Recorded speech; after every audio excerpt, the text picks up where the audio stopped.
बढ़ते हैं अगली खबर की ओर। उद्धव ठाकरे गुट के सांसद संजय राउत एक बार फिर से चर्चा में हैं।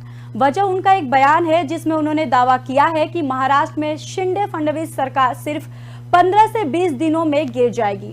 संजय राउत जब जब चर्चा में रहते हैं, महाराष्ट्र में बड़ा सियासी उलटफेर देखने को मिलता है। चाहे महाराष्ट्र में 2019 विधानसभा चुनाव के नतीजों के बाद उद्धव का बीजेपी ने नाता तोड़कर एनसीपी कांग्रेस के साथ आना हो, या फिर जून 2022 में एकनाथ शिंदे द्वारा तख्ता पलट, हर बार राउत की ओर से खूब बयानबाजी देखने को मिलती है। अब सवाल उठता है कि आखिर संजय राउत ने ऐसा दावा किस आधार पर किया है।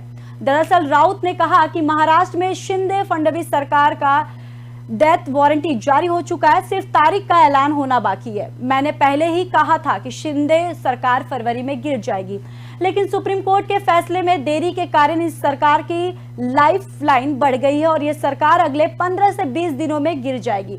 यानी राउत और उद्धव गुट को सुप्रीम कोर्ट से उम्मीद है। साथ ही साथ सुप्रीम कोर्ट में सीजीआई डीवाई चंद्रचूड़ की अध्यक्षता वाली 5 जजों के बेंच ने पिछले दिनों उद्धव के और शिंदे गुटों को राज्यपाल दफ्तर की दलीलें सुनने के बाद फैसला सुरक्षित रख लिया था। इस फैसले के साथ ही साफ हो जाएगा कि महाराष्ट्र में सियासी ऊंट किस करवट बैठेगा।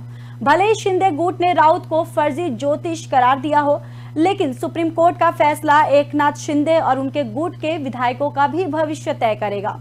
सुप्रीम कोर्ट के फैसले से महाराष्ट्र में जारी सियासत अनिश्चितता की भी खत्म कर दी जाएगी।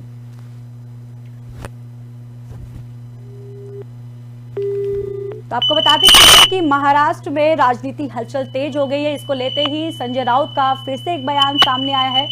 आपको बताते चले कि अक्सर वो अपने बयानों को लेकर चर्चा में बने रहते हैं। महाराष्ट्र में बताते चले कि उलटफेर देखने को मिल सकता है सियासी। चाहे महाराष्ट्र में 2019 विधानसभा चुनाव के नतीजों के बाद उद्धव का बीजेपी से नाता तोड़कर एनसीपी कांग्रेस के साथ आना हो, या फिर जून 2022 में एकनाथ शिंदे द्वारा तख्ता पलट, हर बार राउत की ओर से खूब बयानबाजी देखने को मिली है।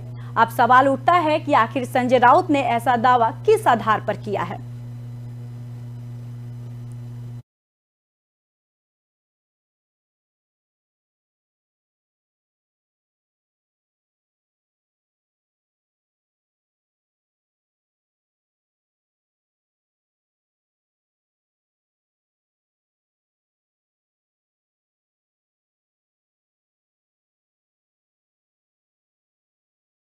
कि उद्धव ठाकरे गुट के सांसद संजय राउत एक बार फिर से चर्चा में है। वजह उनका एक बयान है जिसमें उन्होंने दावा किया है कि महाराष्ट्र में शिंदे सरकार सिर्फ 15 से 20 दिनों में ही गिर जाएगी। संजय राउत जब जब चर्चा में रहते हैं, महाराष्ट्र में बड़ा सियासी उलटफेर देखने को मिलता है। चाहे महाराष्ट्र में 2019 विधानसभा चुनाव के नतीजों के बाद उद्धव का बीजेपी से नाता तोड़कर एनसीपी कांग्रेस के साथ आना हो, या फिर जून 2022 में एकनाथ शिंदे द्वारा तख्ता पलट, हर बार राउत की ओर से खूब बयानबाजी देखने को मिलती है। और अब सवाल उठता है कि आखिर संजय राउत ने ऐसा दावा किस आधार पर किया है।